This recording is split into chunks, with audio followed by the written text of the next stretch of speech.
দিনী ভাই ও বোনেরা, আসসালামু আলাইকুম। হযরত ইব্রাহিম আলাইহিস সালাম এর সংক্ষিপ্ত জীবনী আপনাদের সামনে তুলে ধরব ইনশাআল্লাহ। হযরত ইব্রাহিম আলাইহিস সালাম ছিলেন হযরত নূহ আলাইহিস সালামের সম্ভবত 11তম পুরুষ। নূহ থেকে ইব্রাহিম পর্যন্ত প্রায় 2000 বছরের ব্যবধান ছিল। হযরত সালেহ আলাইহিস সালাম এর প্রায় 200 বছর পরে ইব্রাহিম আলাইহিস সালামের আগমন ঘটে। হযরত ঈসা থেকে ব্যবধান ছিল 1700 বছর অথবা 2000 বছরের।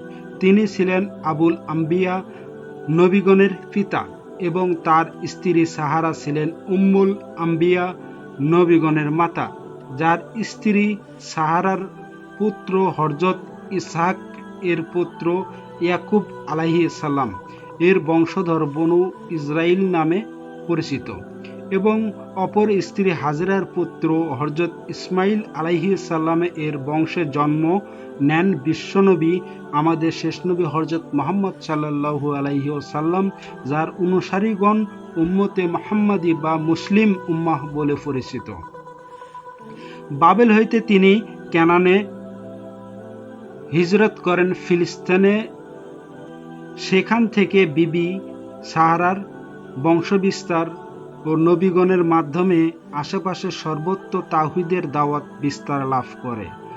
অপর স্ত্রী হাজেরার পুত্র ইসমাইল আলাইহিস সালামের মাধ্যমে বাইতুল্লাহ ও তার আশপাশ এলাকা তাওহীদের প্রচার বিস্তার লাভ হয়। অবশেষে এখানেই সর্বশেষ ও সর্বশ্রেষ্ঠ নবী, আমাদের প্রিয় নবী হযরত মুহাম্মদ সাল্লাল্লাহু আলাইহি ওয়াসাল্লামের আগমন ঘটে। এভাবে ইব্রাহিম আলাইহিস সালাম এর দুই স্ত্রী বংশবিস্তার নবীগণ তাওহীদের আলোয় আলোকিত করেন। শেষ নবী হযরত মুহাম্মদ সাল্লাল্লাহু আলাইহি ওয়াসাল্লামের দেহ ছিল দেখতে হুবহুব ইব্রাহিম আলাইহিস সালামের ন্যায়, যা তিনি মেরাজ থেকে ফিরে এসে উম্মতকে খবর দেন। ইব্রাহিম আলাইহিস সালাম ছিলেন ইহুদি ও খ্রিস্টান মুসলমান সকল ধর্মীয় সম্প্রদায়ের পিতা।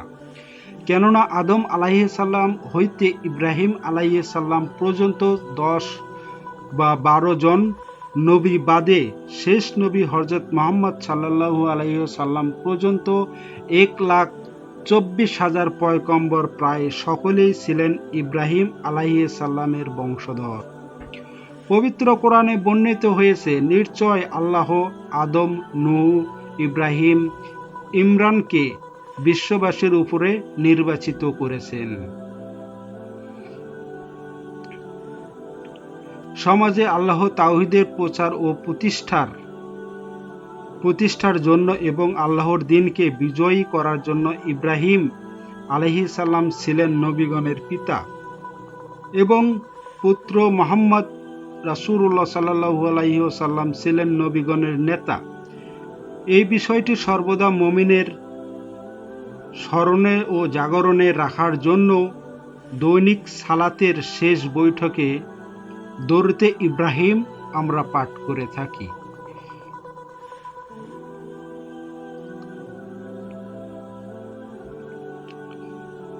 অনুগ্রহ বর্ষের জন্য দোয়া করার বিধান রাখা হয়েছে।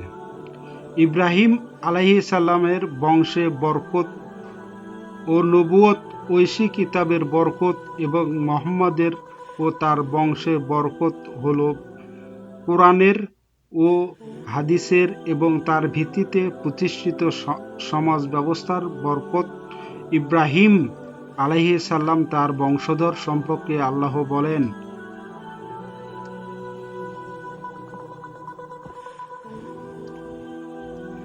আমরা তাকে দান করলাম ইসহাক ও ইয়াকুবের এবং তার বংশধরগণের মধ্যে প্রদান করলাম নবুয়ত ও কিতাব। তাকে আমরা দুনিয়াতে পুরস্কৃত করলাম, নিশ্চয় পরকালও সেও সৎ লোকদের অন্তর্ভুক্ত হবে। অতঃপর শেষ নবী হযরত মুহাম্মদ সাল্লাল্লাহু আলাইহি ওয়াসাল্লাম সম্পর্কে আল্লাহ বলেন, যারা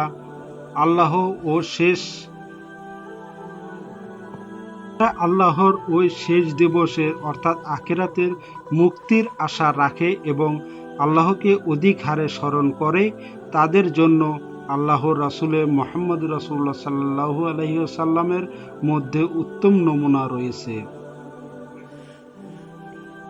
অতঃপর তার পরিবার সম্পর্কে বলা হয়েছে, হে নবী, পরিবারের সদস্যগণ, আল্লাহ কেবলমাত্র চান তোমাদের থেকে অপবিত্রতা দূর করতে এবং তোমাদেরকে পূর্ণরূপে পেতে, পবিত্র রাখতে।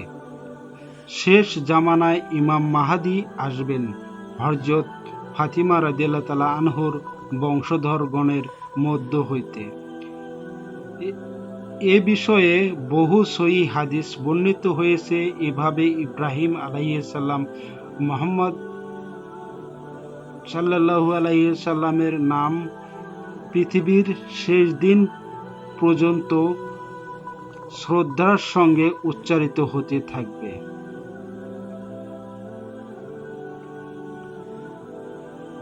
আদম, ইয়াহিয়া, ঈসা দু-তিন জনের ব্যতিক্রম বাদে নূহ আলাইহিস সালাম অন্যান্য সকল নবী ন্যায় ইব্রাহিমকেও আমরা ধরে নিতে পারি যে তিনি 40 বছর বয়সে নবুয়ত লাভ করেছেন। উম্মতে মুসলিম জাতির পিতা হযরত ইব্রাহিম আলাইহিস সালাম পশ্চিম ইরাকের নিকটবর্তী বাবেল শহরে জন্মগ্রহণ করেন। এই শহরটি মধ্যবর্তীতে সুলাইমান আলাইহিস সালাম এর সময় জাদুর জন্য বিখ্যাত হয়।